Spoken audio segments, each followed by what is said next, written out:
এবং সবচেয়ে বড় কথা একটা বিয়ের দিন, একটা আনন্দমুখর উৎসবের দিন তারা এই নির্মম পরিণতির শিকার হয়েছে। একটা মারাত্মক দুর্ঘটনা হয়েছে এবং আমাদের সারা বাংলাদেশের মানুষ এটাতে কিন্তু কেঁপে উঠছে যে এদের কিভাবে কি হয়েছে এবং সবাই কিন্তু জানার চেষ্টা করেছে। ঘটনা ঘটার পরপরই আমাদের মাননীয় প্রধানমন্ত্রী জনাব তারেক রহমান ওনার ব্যক্তিগত সহকারীকে বলেছেন আমাদের এই খোঁজখবর নেওয়ার জন্য এবং আমার সঙ্গে কথা বলার জন্য এবং পদক্ষেপ নেওয়ার জন্য।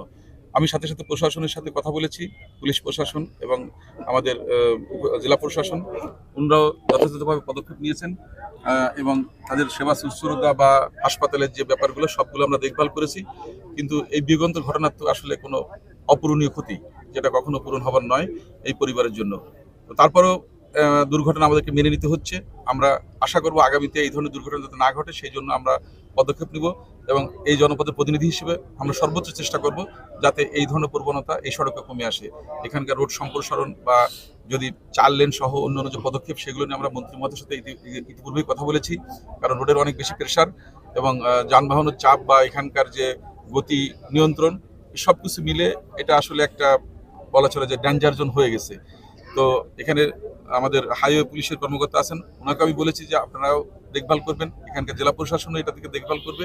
পাশাপাশি আমরা চেষ্টা করব এখানকার গতি যাতে আমরা নিয়ন্ত্রণ করতে পারি এবং যেমন ঢাকা খুলনা মহাসড়কে আপনার হাইওয়েতে জরিমানা হয়, এখানেও আমরা চেষ্টা করব অনতিবিলম্বেই এই ক্যামেরা দিয়ে মনিটরিং করে জরিমানা আনার জন্য এবং এখানকার যে অবৈধ যানবাহন যেগুলো চলছে, যেগুলো এখানকার মানে বিশৃঙ্খলা সৃষ্টি হচ্ছে, সেগুলোকে যেন আমরা সীমাবদ্ধ করতে পারি যে না, দিনের বেলায় এই সময় থেকে পিক আওয়ার এটা না চলতে পারে সেগুলোর জন্য আমরা ব্যবস্থা নিব।